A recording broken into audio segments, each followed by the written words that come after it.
विद्यार्थियों,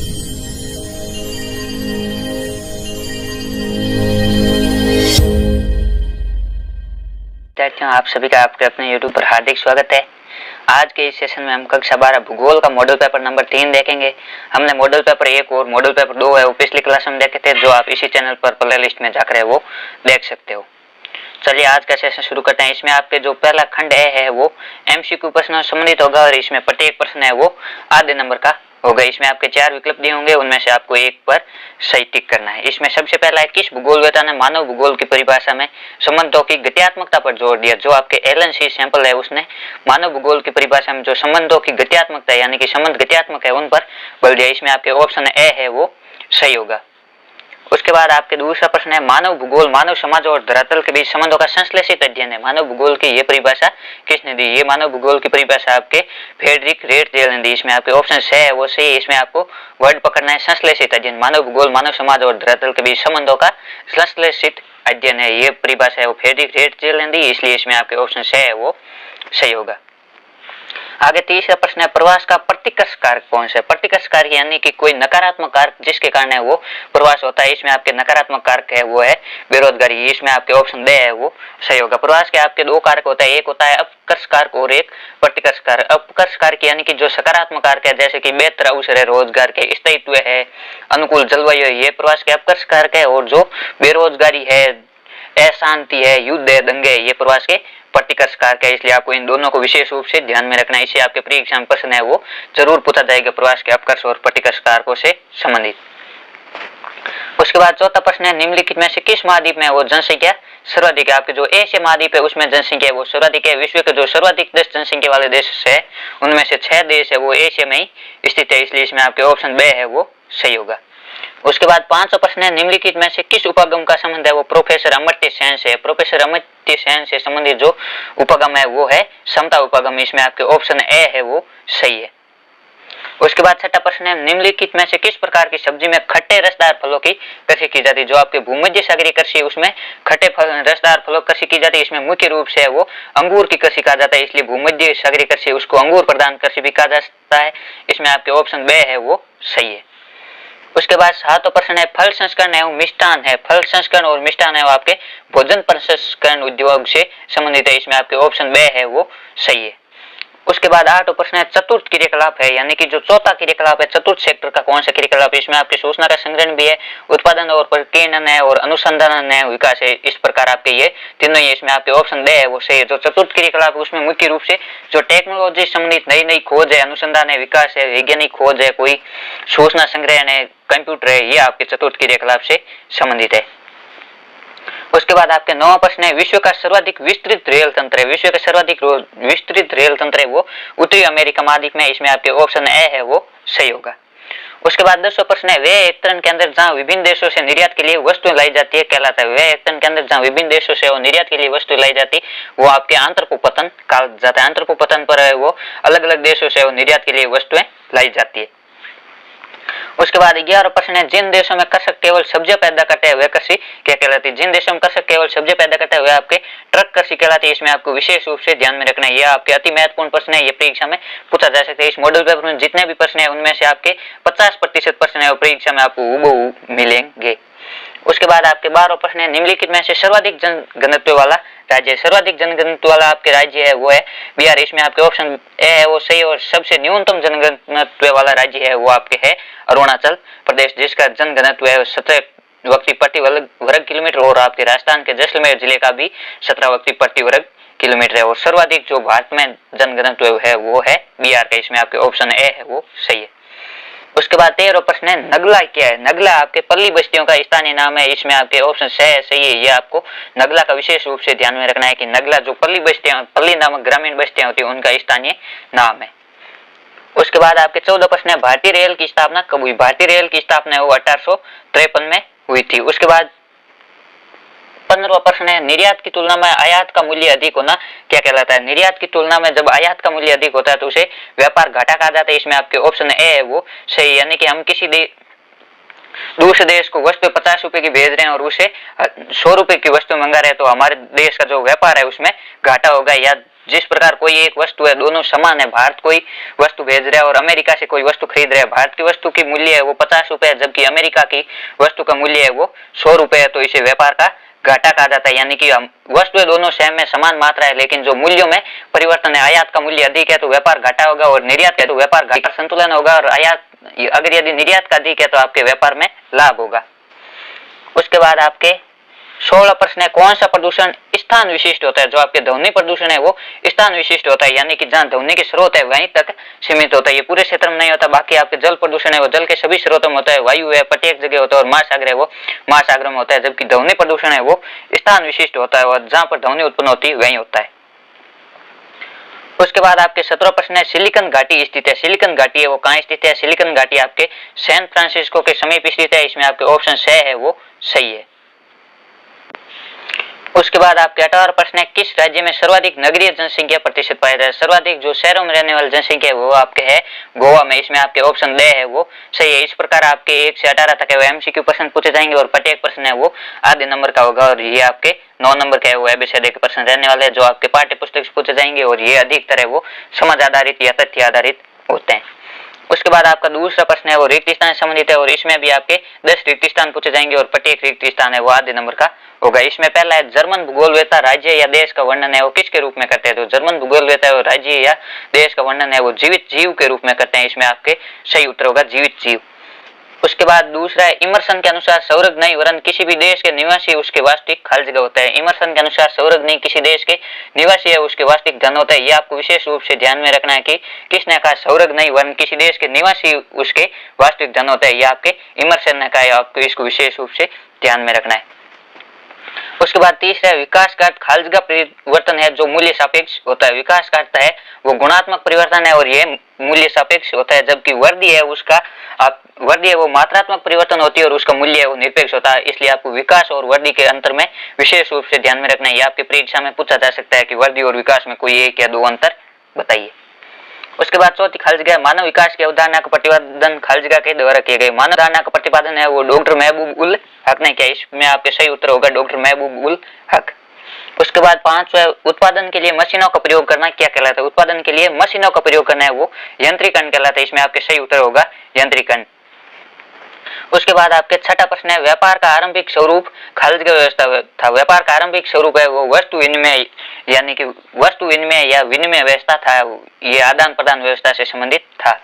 उसके बाद आपके सातों प्रश्न है, नगर आर्थिक वृद्धि के खाली जगह के रूप में कार्य करते हैं। नगर व आर्थिक वृद्धि के नोड के रूप में कार्य करते हैं, यानी कि आर्थिक ये जो ग्रामीण क्षेत्रों से कच्चा माल इकट्ठा करते हैं और फिर वहीं पर नगरों में वस्तुओं का निर्माण होता है और फिर वही वस्तुएं वापस ग्रामीण क्षेत्रों में आपूर्ति के लिए भेजी जाती है। इस प्रकार है वो बीच में एक योजक कड़ी नोड के रूप में कार्य करते हैं। उसके बाद आपके 8वां प्रश्न है, गुच्छित ग्रामीण बस्ती घरों का एक खाली जगह रूप से निर्मित क्षेत्र होता है। गुच्छित ग्रामीण बस्ती और घरों के एक संयुक्त या संकुलित रूप से निर्मित क्षेत्र होता है। ये आपको विशेष रूप से ध्यान में रखना है। या जितनी भी ग्रामीण बस्तियां उनके प्रकार आपको विशेष रूप से ध्यान में रखना है। ये आपके परीक्षा में पूछे जा सकते हैं। उसके बाद 9वां प्रश्न है, नगरीय बस्तियां सामान्यतः संयुक्त और खाली जगह आकार की होती है। नगरीय बस्तियां सामान्यतः संयुक्त और विशाल आकार की होती है। उसके बाद 10वां, खाली जगह एक प्राकृतिक और देश का सबसे बड़ा पतन है। देश का सबसे बड़ा और प्राकृतिक पतन है वो है आपके मुंबई। आपको इसको विशेष रूप से ध्यान में रखना है। ये आपसे पूछा जा सकता है कि देश का सबसे बड़ा पतन कौन सा है या देश का प्राकृतिक और सबसे बड़ा पतन कौन सा है। उसके बाद आपका जो तीसरा प्रश्न है वो अति लघुत्मक प्रश्न है और इसमें भी आपके एक एक नंबर के 9 प्रश्न पूछे जाएंगे और ये प्रत्येक प्रश्न है वो 1 नंबर का होगा। इसमें सबसे पहला है, अशोधित मृत्यु दर ज्ञात करने का सूत्र ज्ञात कीजिए। आपको ये विशेष रूप से ध्यान में रखना है। अशोधित मृत्यु दर और अशोधित जन्म दर, जनसंख्या घनत्व और जनसंख्या की प्राकृतिक वृद्धि, इन आप सूत्रों को विशेष रूप से ध्यान में रखना है। इन चारों में से आपके कोई न कोई एक सूत्र है वो परीक्षा में जरूर पूछा जाएगा। अशोधित मृत्यु दर का आपके सूत्र होगा मृतकों की संख्या बटा कुल जनसंख्या इंटू 1000। इसमें आपके किसी वर्ष विशेष में मृतकों की संख्या सबसे ऊपर और उसके नीचे उस वर्ष की कुल जनसंख्या और गुणा में 1000। ये आपके अशोधित मृत्यु दर ज्ञात करने का सूत्र है। उसके बाद है, किसके द्वारा मानव विकास प्रतिवेदन 1990 से प्रतिवर्ष जारी होता है? मानव विकास प्रतिवेदन है वो हर वर्ष यूएनडीपी के द्वारा जारी किया जाता है, जिसका पूरा नाम है संयुक्त राष्ट्र विकास कार्यक्रम, यूनाइटेड नेशन डेवलपमेंट प्रोग्राम। ये आपके मानव विकास प्रतिवेदन, मानव विकास रिपोर्ट है वो हर वर्ष तैयार की जाती है। और आपको यूएनडीपी की फुल फॉर्म भी विशेष रूप से याद में रखनी है, यूनाइटेड नेशन डेवलपमेंट प्रोग्राम, संयुक्त राष्ट्र विकास कार्यक्रम। ये भी आपके परीक्षा में पूछा जा सकता है। उसके बाद आपके पशु आधारित किन्हीं दो उद्योगों के नाम लिखिए। पशु आधारित आपके एक तो उद्योग है ऊन उद्योग है, ऊनी कपड़ा उद्योग है, और एक आपके चमड़ा उद्योग है। ये दोनों पशु आधारित उद्योग है। ऊन भी वो पशुओं से प्राप्त की जाती है और चमड़ा है वो भी पशुओं से प्राप्त किया जाता है। चौथा प्रश्न है, भारत के किस दशक में ऋणात्मक जनसंख्या वृद्धि दर दर्ज की गई? भारत के जो दशक 1911 से 1921 है, इसमें ऋणात्मक वृद्धि दर दर्ज की गई, यानी कि 1911 से 1921 के बीच 1901 से 1911 के बजाय वो जनसंख्या घटी। इसमें -0.131% है वो गिरावट दर्ज की गई। यह आपके एकमात्र ऐसा वर्ष है जिसमें ऋणात्मक जनसंख्या वृद्धि दर दर्ज की गई। और आपके इसके कारण भी पूछे जा सकते हैं। इस समय आपके वो प्रथम विश्व युद्ध चल रहा था और महंगाई भी बढ़ी थी और बीमारियों महामारी और बीमारियों का बोलबाला भी था। ये आपके ऋणात्मक वृद्धि के प्रमुख कारण थे। उसके बाद आपके पांचवा प्रश्न है, हरियाली क्या है? हरियाली केंद्र सरकार द्वारा प्रवर्तित एक जल संवर्धन की योजना। इसमें मुख्य रूप से वो जल संवर्धन पर बल दिया जाता है। ये केंद्र सरकार द्वारा चलाई जाती है और ये जल संवर्धन की प्रमुख एक परियोजना। आपको इनको विशेष रूप से ध्यान में रखना है। ये आपके अतिलघुत्मक प्रश्नों में भी पूछा जा सकता है और लघुत्तरात्मक प्रश्नों में भी पूछा जा सकता है। उसके बाद आपके छठा प्रश्न है, अंग्रेजों द्वारा विकसित किन्हीं दो पत्तनों के नाम लिखिए। अंग्रेजों द्वारा विकसित कोई भी आपको दो पत्तन है वो बताना है। इसमें आपके मोस्ट है वो है मुंबई और कोलकाता। ये दोनों पत्तन है वो अंग्रेजों के द्वारा विकसित किए गए ताकि जो भारतीय माल है, भारतीय जो कच्चा माल है उनको है वो इंग्लैंड ले जाया जा सके। उसके बाद आपके सातवां प्रश्न है, वायु प्रदूषण के दो प्रमुख कारण कौन से? वायु प्रदूषण के दो प्रमुख कारण, एक तो आपके जो जीवाश्म ईंधन है उसका दहन है और विभिन्न स्रोतों से जो औद्योगिक इकाइयों से निकलने वाला धुआं है। ये दो वायु प्रदूषण के महत्वपूर्ण कारण है। उसके बाद आठवां प्रश्न है, धातु उद्योग से क्या आशय? धातु उद्योग वह उद्योग होता है जिसमें आपके कच्चे माल के रूप में वो धातु का प्रयोग किया जाता है। जैसे कि आपके एल्यूमिनियम उद्योग है, इसमें कच्चे माल के रूप में धातु का प्रयोग किया जाता है, इसलिए ये एक धातु उद्योग है। नौवां प्रश्न है, कृषि जनसंख्या में किसको सम्मिलित किया जाता है? कृषि जनसंख्या में जो कृषक है उसके परिवार के सदस्य है उनको भी शामिल किया जाता है। इसमें आपके ये उत्तर सभी के कृषि जनसंख्या में वो कृषक है, कृषि के मजदूर है और कृषि मजदूरों के परिवार के सदस्यों को भी शामिल किया जाता है। ये आपके पूरे अतिलघुत्मक प्रश्न है वो 9 पूछे जाएंगे और प्रत्येक प्रश्न है वो 1 नंबर का होगा। और ये आपके जो महत्वपूर्ण 9 प्रश्न है वो इस प्रकार है। उसके बाद आपका जो खंड 2 है वो लघुत्तरात्मक प्रश्नों से संबंधित है और इसमें आपके प्रत्येक प्रश्न है वो 1.5 नंबर का रहने वाला है और उत्तर आपको इनको 40 से 50 वर्डों में यानी कि 3 से 4 लाइनों में वो देना है। इसमें चौथा प्रश्न है, सामाजिक भूगोल की उप शाखाओं के नाम लिखिए। ये आपके जितने भी भूगोल की शाखाएं उनकी आपको प्रमुख उप शाखाओं के नाम है वो विशेष रूप से याद होने चाहिए। आपसे भूगोल की जो परिभाषा है वो भी पूछा जा सकता है। और ये आपके सामाजिक भूगोल की प्रमुख उप शाखाएं या उप क्षेत्र वो निम्नलिखित है। पहला व्यवहारवादी भूगोल, दूसरा सामाजिक कल्याण का भूगोल, तीसरा अवकाश का भूगोल, चौथा सांस्कृतिक भूगोल, पांचवा लिंग भूगोल, छठा ऐतिहासिक भूगोल और सातवां चिकित्सा भूगोल। ये आपके ऐसे एबीसीडी में भी पूछा जा सकता है कि सांस्कृतिक भूगोल है वो किस भूगोल का उपक्षेत्र है। ये आपको विशेष रूप से ध्यान में रखना है। उसके बाद 5वां प्रश्न है, तटीय क्रियाकलापों का वर्गीकरण कीजिए। जो आपके तटीय क्रियाकलाप है उनको आप कितने भागों में बांट सकते हो? तटीय क्रियाकलापों मुख्य रूप से निम्नलिखित 4 भागों में वर्गीकृत कर सकते हैं। इसमें आपके पहला है व्यापार और वाणिज्य, दूसरा परिवहन, तीसरा है संचार और चौथा है सेवाएं। इसमें आपके व्यापार और वाणिज्य में व्यापार है वो 2 प्रकार का होता है, थोक व्यापार और फुटकर व्यापार। जिसमें वो बड़े स्तर पर जो व्यापार किया जाता है वो थोक व्यापार और फुटकर व्यापार में वो छोटे स्तर पर व्यापार किया जाता है। और दूसरी तटीय क्रियाकलाप है परिवहन। इसमें आपके प्रमुख साधन है रेल है, सड़क है, जल परिवहन है और वायु परिवहन है। उसके बाद तीसरा तटीय क्रियाकलाप है संचार। इसमें संचार के साधनों में परिवहन के साधन भी एक प्रकार से संचार के साधन है, दूर संचार है और दृश्य श्रव्य माध्यम है। और चौथा तटीय माध्यम है वो है सेवाएं। सेवाएं में आपके मौद्रिक है, बैंकिंग है, बीमा है, अचल संपदा है और व्यक्तिगत और व्यवसायिक सेवाएं। ये सभी आपके तटीय क्षेत्र के क्रियाकलाप है।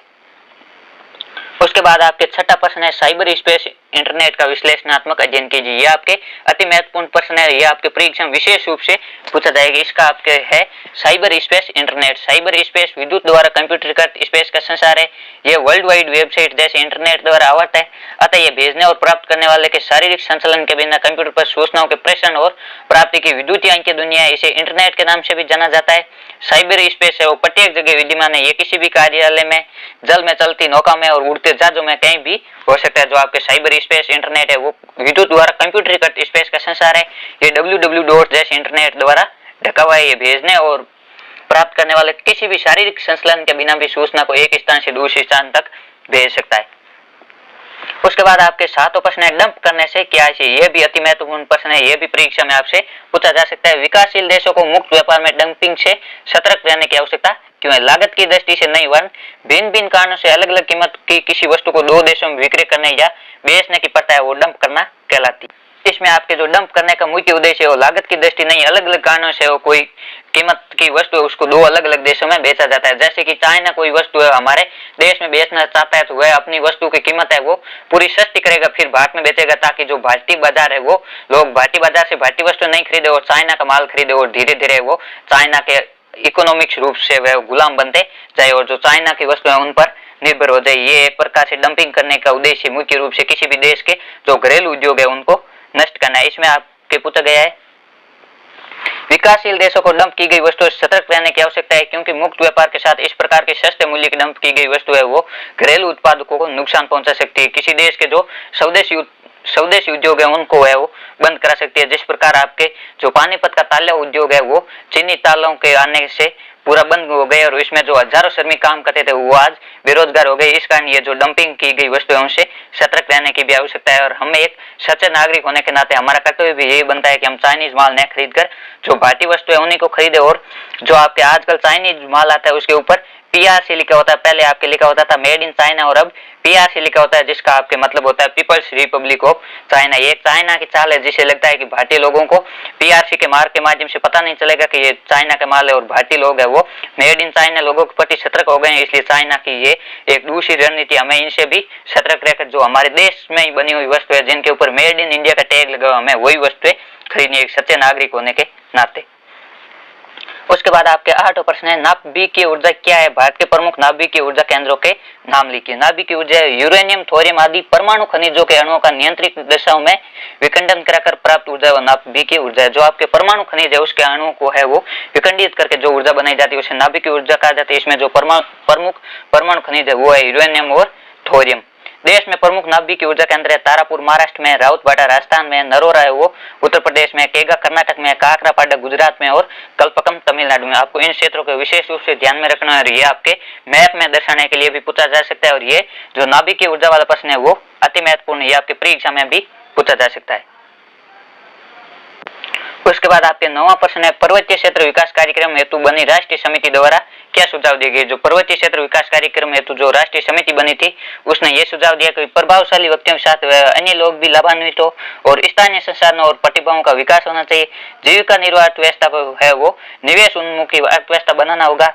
और चौथा सुझाव था कि अंतर प्रादेशिक व्यापार में जो पिछड़े क्षेत्र है उनके शोषण को रोकना होगा। और पांचवा था पिछड़े क्षेत्रों की बाजार व्यवस्था में सुधार करके श्रमिकों को लाभ पहुंचाना होगा। और छठा था पारिस्थितिक संतुलन को बनाए रखना। यानी कि जो पर्वतीय क्षेत्र विकास कार्यक्रम हेतु राष्ट्रीय समिति बनी थी उनका मुख्य कहना था कि जो लाभ है उसमें सभी लोगों को समान हिस्सा मिले और जो पिछड़े लोग हैं उनका शोषण नहीं है, उनको विशेष अधिकार मिले और जो पर्यावरणीय संतुलन है वो बना रहे, वो किसी प्रकार से प्रभावित नहीं होना चाहिए।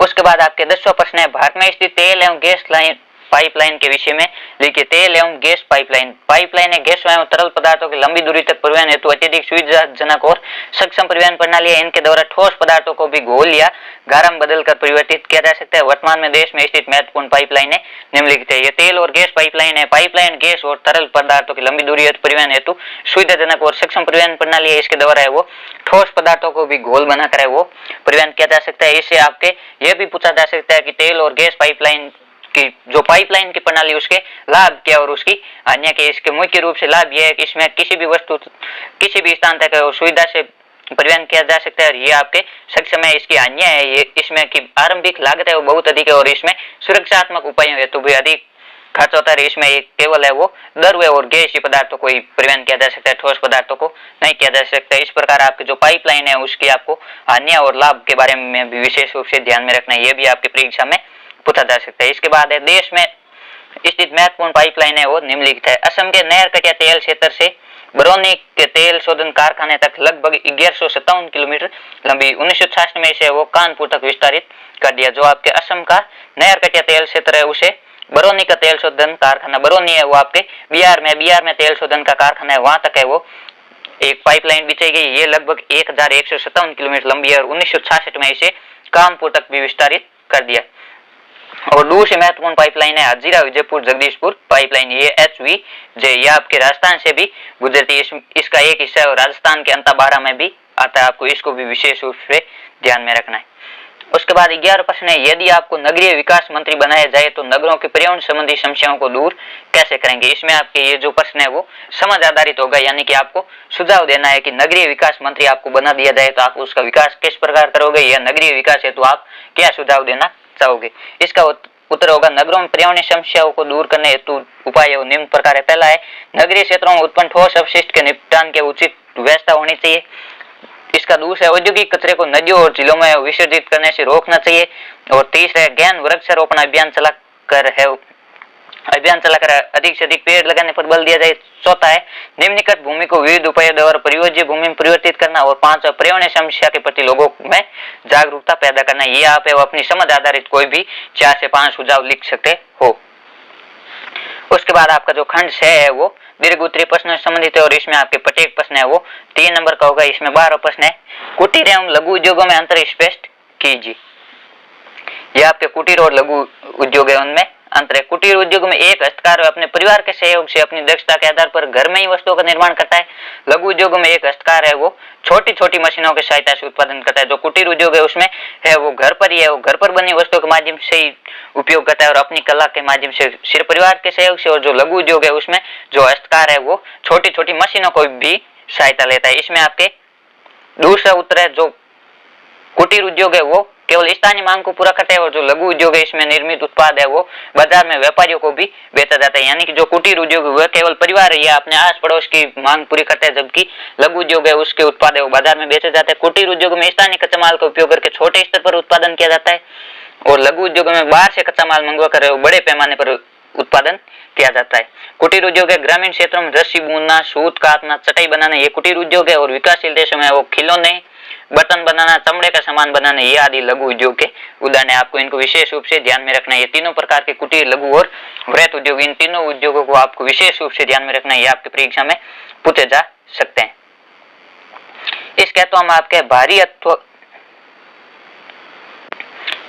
आपके भारी उद्योग तथा कृषि उद्योग में अंतर स्पष्ट कीजिए। इसमें आपके स्पष्ट रूप से वो अंतर स्पष्ट करना है। भारी उद्योग है वो द्वितीयक उद्योग होते हैं और जो कृषि उद्योग है वो प्राथमिक उद्योग होते हैं। और जो भारी उद्योगों में शक्ति चालित मशीनों का अधिक प्रयोग किया जाता है। शक्ति चालित यानी कि जो विद्युत से चलने वाली मशीन है उनका अधिक प्रयोग किया जाता है। और जो कृषि उद्योग है वो कृषि पदार्थ पर आधारित है और भारी उद्योग में वो बड़े पैमाने पर उपकरण और मशीनें बनाई जाती है, जबकि कृषि उद्योग में कृषि पदार्थों को रूप परिवर्तित करके अधिक उपयोगी पदार्थ जैसे कपास से कपड़े बनाए जाते हैं। भारी उद्योग है वो पूंजी प्रधान होते हैं, जबकि कृषि उद्योग है वो कृषि प्रधान होते हैं। भारी उद्योग में प्राय बड़े पैमाने के उद्योग लगाए जाते हैं, जबकि कृषि उद्योग में छोटे और मध्यम वर्ग के उद्योग लगाए जाते हैं। भारी उद्योग में जैसे लौह इस्पात है, वायुयान है, जलयान, ये भारी उद्योग है, जबकि पटसन है, चीनी उद्योग है, वस्त्र उद्योग, ये आपके कृषि आधारित उद्योग है।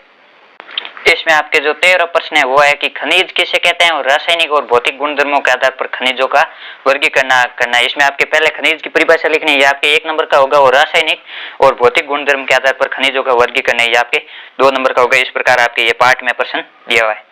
इसका उत्तर है, खनिज एक निश्चित रासायनिक और भौतिक गुणधर्मों के साथ कार्बनिक या अकार्बनिक उत्पत्ति के प्राकृतिक पदार्थ है, वो खनिज कहलाते हैं। इसमें आपके जो मूल वर्ड है वो है प्राकृतिक पदार्थ जिसके रासायनिक और भौतिक गुणधर्म होते हैं और कार्बनिक या अकार्बनिक उत्पत्ति से होते हैं। उसके बाद आपके जो खनिजों का वर्गीकरण, रासायनिक और भौतिक गुणधर्मों के आधार पर खनिजों को निम्न प्रकार से वर्गीकृत किया जाता है। इसमें पहला है धात्विक खनिज, ये धातु के स्रोत होते हैं, अतः इनमें लोह, एशक, तांबा, सोना, बॉक्साइट जैसी धातु प्रदान करने वाले खनिज सम्मिलित होते हैं। और जो धात्विक खनिज है उनको लोह अंश की उपस्थिति के आधार पर पुनः लोह और अलोह धात्विक श्रेणी में विभक्त किया जाता है। और आपके खनिज का पहला प्रकार है धात्विक खनिज और दूसरा है अधात्विक खनिज। ये खनिज या तो कार्बनिक उत्पत्ति के होते हैं, जैसे कि कोयला, पेट्रोलियम आदि, इन्हें जीवाश्म ईंधन या खनिज ईंधन भी कहा जाता है। आपसे यह भी पूछा जा सकता है कि जीवाश्म ईंधन या खनिज ईंधन किसे कहा जाता है, तो इसकी परिभाषा होगी, वे खनिज जो कार्बनिक उत्पत्ति के होते हैं उन्हें जीवाश्म ईंधन या खनिज ईंधन कहा जाता है, जैसे कि कोयला, पेट्रोलियम, या अकार्बनिक उत्पत्ति के होते हैं, जैसे अभ्रक है, चूना पत्थर है, ग्रेफाइट। इस प्रकार आपके जो अधात्विक खनिज है वो कार्बनिक या कार्बनिक दोनों तरह की उत्पत्ति के होते हैं। इसके तो हम आपके प्रश्न है खनिज संसाधनों के संरक्षण के विषय में लिखिए, यानी कि हम खनिज संसाधनों का संरक्षण किस प्रकार कर सकते हैं। इसका आपके उत्तर होगा खनिज संसाधनों का संरक्षण। वर्तमान में संसाधन उपयोग के परंपरागत तरीकों के परिणाम स्वरूप बड़ी मात्रा में अपशिष्ट के साथ साथ अन्य पर्यावरणीय समस्या भी उत्पन्न हो रही है।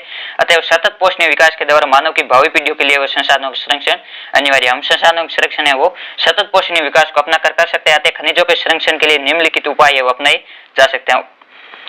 ऊर्जा के वैकल्पिक स्रोत यानी कि अल्टरनेटिव स्रोत जैसे कि सौर ऊर्जा है, पवन है, तरंग है, भूतापीय ऊर्जा के असमाप्य स्रोत है, यानी कि ये कभी समाप्त नहीं होंगे। सौर ऊर्जा कभी समाप्त नहीं होगी, पवन ऊर्जा या तरंग ऊर्जा, भूतापीय ऊर्जा ये कभी समाप्त नहीं होगी। हमें इनका अधिक से अधिक विकास कर इनका प्रयोग करना चाहिए। दूसरा सुझाव है धात्विक खनिजों के मामले में छाजन धातुओं का उपयोग धातुओं का पुनः चक्रण संभव कर सकता है, यानी कि धात्विक खनिज जहाँ पर धातु की आवश्यकता नहीं है वहां पर उसकी छाजन दो स्क्रैप धातु है उसका भी प्रयोग किया जा सकता है। तांबा, शीशा, दस्ता जैसी धातु जिनमें भाट में वो भंडार अपर्याप्त है, छाजन का प्रयोग है विशेष रूप से सार्थक है। इसका तीसरा सुझाव है अति अल्प धातुओं के लिए प्रतिस्थापनों का उपयोग भी है, उनकी खपत को घटा सकता है। अति अल्प यानी जो वस्तु बिल्कुल कम है वो उनकी जो प्रतिस्थापन है उनके उपयोग को भी घटा सकता है। और चौथा है सामरिक और अति अल्प खनिजों के निर्यात को घटाना चाहिए ताकि वर्तमान आविष्कृत भंडारों को लंबे समय तक प्रयोग किया जा सके। जो सामरिक यानी कि युद्ध में प्रयोग योग्य या अत्यल्प जो बहुत कम मात्रा में उनका हमें विदेशों को निर्यात नहीं करना चाहिए ताकि इनके आरक्षित भंडार है वो लंबे समय तक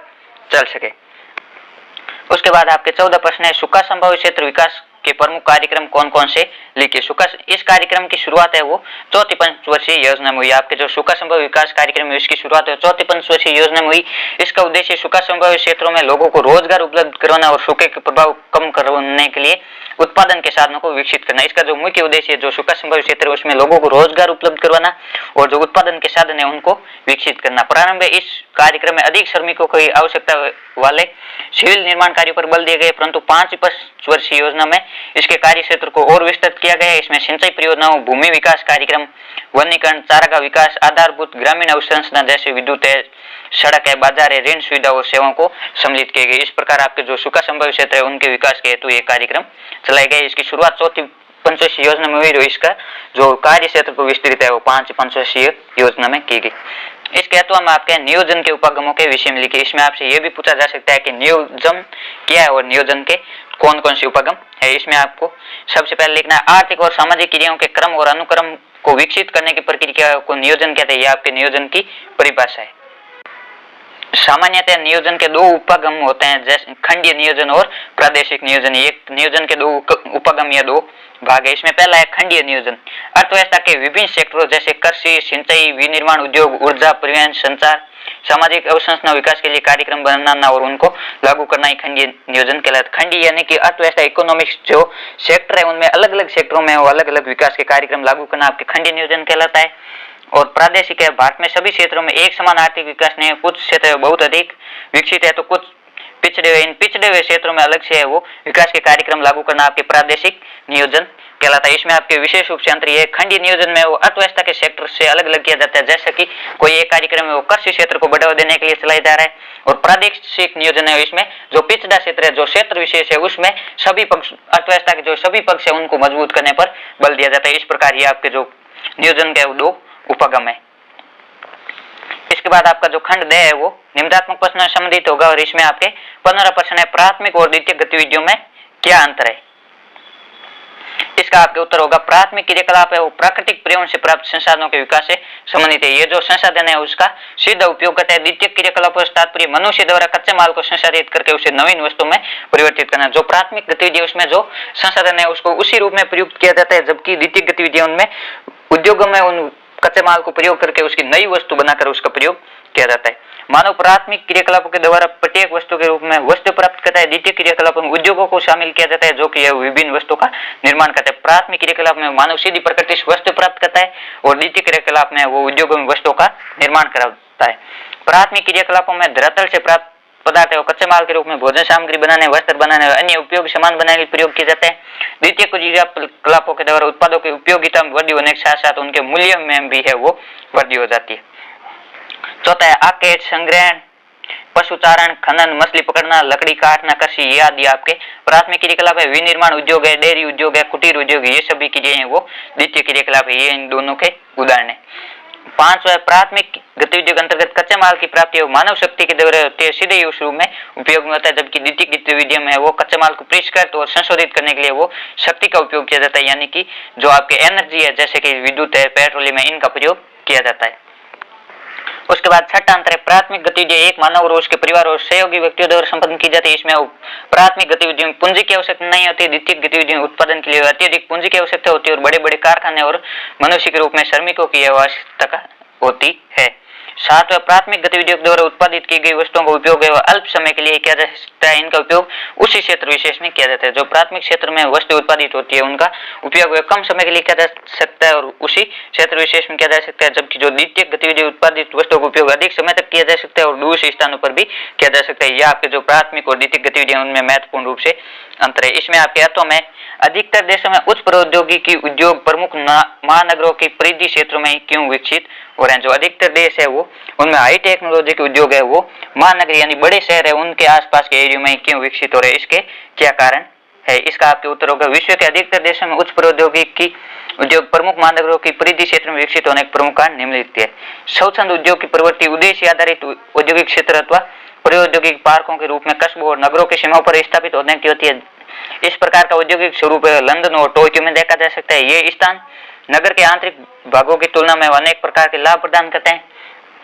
नगरों और महानगरों के सीमांत क्षेत्र में उपलब्ध विस्तृत भूमि पर एक मंजिली कारखानों को स्थापित किया जा सकता है और भविष्य में इसके विस्तार के लिए स्थान प्राप्त हो सकते हैं। यानी कि जो महानगर से बाहर का क्षेत्र नगर और महानगर के बीच का क्षेत्र है, इनके बॉर्डर का एरिया है, वहां पर है अधिक भूमि मिल जाती है और आगे भी यदि कारखाना बढ़ाना चाहिए या एक मंजिला कारखाना भी लगाना चाहिए तो लगा सकते हैं।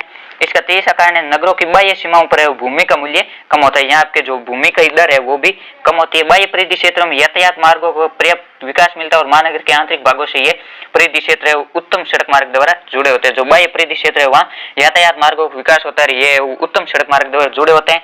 इसका पांचवा कारण बाह्य नगर परिधि पर प्रदूषण रहित पर्यावरण और हरित क्षेत्र के अतिरिक्त लाभ प्राप्त होता है। यहाँ जो परिधि पर जो क्षेत्र है वो प्रदूषण से रहित पर्यावरण मिलता है और यहाँ हरा भरा क्षेत्र मिलता है। छठा है निकटवर्ती आवासीय क्षेत्रों से प्रतिदिन आने जाने वाले लोगों से श्रम की आपूर्ति हो जाती है जो कि सस्ता है। जो आपके महानगरों के परिधि के क्षेत्र है वहां पर आसपास के श्रमिक लोग मिल जाते हैं जिससे वो श्रमिकों का रहने खाने का जो खर्चा है वो भी कम होता है। उसमें साथ ही इस क्षेत्र में स्थापित उद्योगों के लिए महानगरीय बाजार की सुलभ उपलब्धता बनी रहती है। इस क्षेत्र में यदि उद्योग लगाए जाए तो जो महानगर का बाजार है वो भी सुलभ रूप से जुड़ जाता है।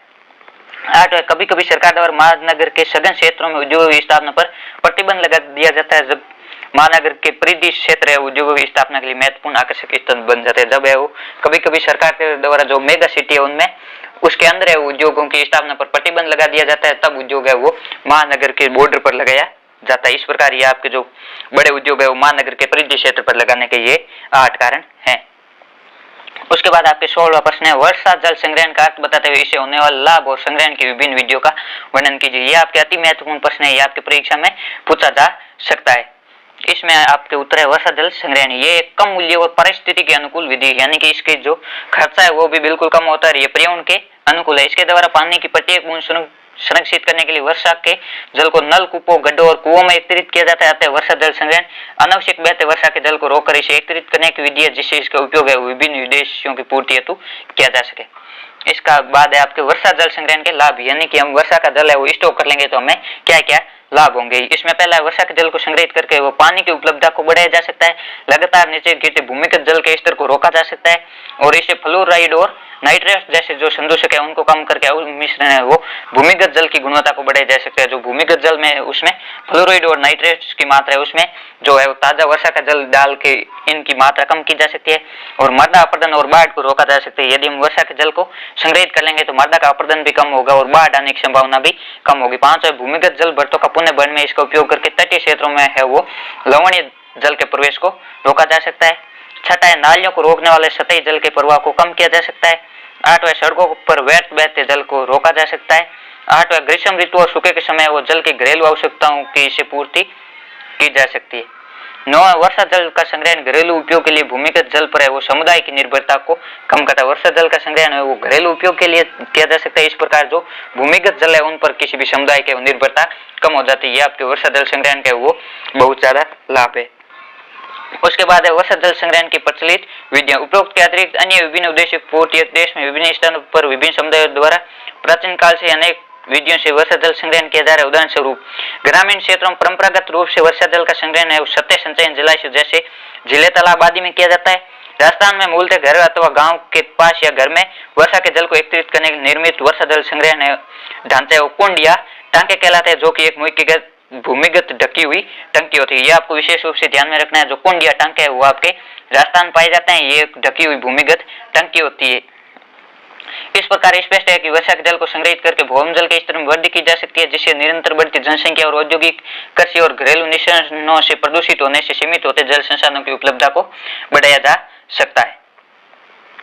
इसके अलावा हम आपके भारत में सिंचाई की आवश्यकता क्यों है, इसके आपके कारण बताने हैं। ये आपके 4 नंबर का प्रश्न है, तो आपको इसमें विस्तार से बताना है। इसका उत्तर है भारत में सिंचाई की आवश्यकता। देश में उपलब्ध कुल जल संसाधनों के सर्वाधिक भाग का उपयोग कृषि में सिंचाई के रूप में किया जाता है। साधारणतः वर्षा की कमी या अभाव के कारण शुष्क मौसम में खेतों में फसलों को कृत्रिम ढंग से जलापूर्ति क्रिया है वो सिंचाई कहलाती है। यानी कि वर्षा की कमी या अभाव के कारण जो सूखा मौसम होता है उसमें खेत में जो फसलें उनको कृत्रिम ढंग से वो जलापूर्ति क्रिया सिंचाई कहलाती है। क्योंकि भारत का अधिकतर भाग उष्णकटिबंधीय और उपोष्णकटिबंधीय क्षेत्र में स्थित है, इसलिए यहाँ वाष्प उत्सर्जन की क्रिया भी बहुत अधिक होती है। यानी कि किसी भी फसल को पानी दिया जाता है तो वो वाष्प के रूप में बहुत जल्दी उड़ जाता है, जिसके कारण यहाँ सिंचाई के लिए जल की बहुत आवश्यकता है। इसके अतिरिक्त निम्नलिखित कारणों से देश में सिंचाई की आवश्यकता महसूस की जाती है। इसमें पहला है, देश में वर्षा की अनिश्चित और अनियमित प्रवृत्ति के कारण सिंचाई की आवश्यकता होती है। दूसरा है, भारत में वर्षा का वितरण बहुत असमान है, इस कारण कम वर्षा वाले क्षेत्रों में वो कृषि के लिए सिंचाई आवश्यक है। पहला है कि वर्षा अनिश्चित होती है और अनियमित होती है, कहीं होती है कहीं नहीं होती है, इस कारण सिंचाई की आवश्यकता होती है। और वर्षा के वितरण में बहुत असमान है, कुछ क्षेत्रों में बहुत अधिक होती है तो कुछ क्षेत्रों में वो नहीं के बराबर होती है, इस कारण भी सिंचाई आवश्यक है। तीसरा कारण, देश में वर्षा की प्रवृत्ति बहुत अधिक परिवर्तनशील भी है, इसलिए पर्याप्त वर्षा वाले क्षेत्रों में भी सिंचाई अनिवार्य है। चौथा है, कुछ फसलों जैसे चावल, गन्ना, जूट आदि को पानी की अधिक आवश्यकता होती है, इनके लिए वो सिंचाई आवश्यक है। पांचवा, देश का अधिकांश भाग 8 माह तक सूखा रहता है, इस अवधि में कृषि करने सिंचाई की आवश्यकता होती है। छठा है, सिंचाई क्षेत्र की तुलना में सिंचाई क्षेत्र के वो उत्पादकता भी अधिक होती है, इसलिए सिंचाई के द्वारा फसलों का उत्पादन और उत्पादकता बढ़ाई जा सकती है। सातवां, सिंचाई की उचित व्यवस्था कर बहुफसलीकरण की प्रक्रिया को भी बढ़ाया हुआ दिया जा सकता है। बहुफसलीकरण यानी विभिन्न प्रकार की फसलें उगाई जा सकती है और सभी मौसमों में फसलें उगाई जा सकती है। अतः स्पष्ट है कि देश में वर्षा के स्थानिक और सामयिक परिवर्तनशीलता के कारण और सिंचाई की अधिक आवश्यकता है। उसके बाद आपका जो 17वां प्रश्न है वो विश्व के मानचित्र से संबंधित होगा। इसमें आपके हवाई पतन है वो पूछे गए हैं। इसमें आपके जो पाठ्य पुस्तक में जितने भी मैप दिए उन्हीं में से पूछे जाएंगे। इसमें आपके जो उच्च मानव विकास वाले 10 देश है या सर्वाधिक जनसंख्या वाले 10 देश है उनसे भी प्रश्न पूछा जा सकता है, या जो आपके परिवहन वाला पार्ट और कृषि वाला पार्ट है इसमें भी जितने भी मैप है उनसे पूछा जा सकता है। इसमें पहला है सिंगापुर, दूसरा है लंदन और तीसरा है मास्को, चौथा है शिकागो। ये आपके जो मास्को है वो रूस की राजधानी, ये यूरोप महाद्वीप में, जो रूस का अधिकतर भाग है वो एशिया महाद्वीप में है, जबकि जो रूस की राजधानी मास्को है वो यूरोप महाद्वीप में है, इसलिए आपको रूस है वो यूरोप महाद्वीप का भाग माना जाता है। और ये सिंगापुर है वो इंडिया से थोड़ा इधर नीचे यहाँ पर है, और लंदन है वो यहाँ इंग्लैंड में यूरोप महाद्वीप में, और शिकागो है वो उत्तरी अमेरिका में है, आपके संयुक्त राज्य अमेरिका में। इस प्रकार आपके ये 4 स्थान है और ये आपके 2 नंबर का होगा, यानी कि प्रत्येक स्थान है वो आधे नंबर का होगा। ये आपके जो जितने भी पाठ्य पुस्तक मैप है उन्हीं में से पूछा जाएगी। ये जो अधिकतर है वो परिवहन वाला पार्ट है उसी से ही पूछा जाता है। इसमें बंदरगाह, हवा पतन है, इनसे ही पूछा जाता है। इसके बाद आपका जो 18वां प्रश्न है वो भारत के मानचित्र से संबंधित होगा और इसमें पूछा गया है तेल शोधक कारखाना। इसमें भी आपके जो पाठ्य पुस्तक में जितने मैप आए उनसे ही पूछा जाएगा। इसमें पहला है जामनगर जो गुजरात में, दूसरा मथुरा जो आपके उत्तर प्रदेश में, और हल्दिया है वो पश्चिम बंगाल में। इसमें आपके जो मथुरा है वो उत्तर प्रदेश में, जामनगर गुजरात में, हल्दिया वो पश्चिम बंगाल में, और नागपट्टिनम है वो तमिलनाडु में। इस प्रकार आपके ये भारत का मैप पूछा जाता है। इस प्रकार ये आपके मॉडल पेपर के पूरे 18 प्रश्न है वो पूछे जाते हैं, और कक्षा 10 और कक्षा 12 के सभी मॉडल पेपर हल करवाए जाएंगे। और ये आपके भूगोल का 30वां मॉडल पेपर है। इससे पहले हम मॉडल पेपर 1 और मॉडल पेपर 2 है वो देख चुके हैं। और आप यदि हमारे चैनल पर नए हैं, चैनल को सब्सक्राइब करें, अपने दोस्तों के साथ भी शेयर करें ताकि उनको भी इन मॉडल पेपर का फायदा मिल सके। और इन मॉडल पेपर की PDF है वो आपके हमारे टेलीग्राम ग्रुप में मिल जाएगी, और टेलीग्राम ग्रुप का लिंक है इस वीडियो के डिस्क्रिप्शन दिए गए, आप वहां से टेलीग्राम ग्रुप ज्वाइन करके PDF प्राप्त कर सकते हैं। धन्यवाद। जय हिंद, जय भारत। मस्त रहे, अपनी पढ़ाई करते रहे।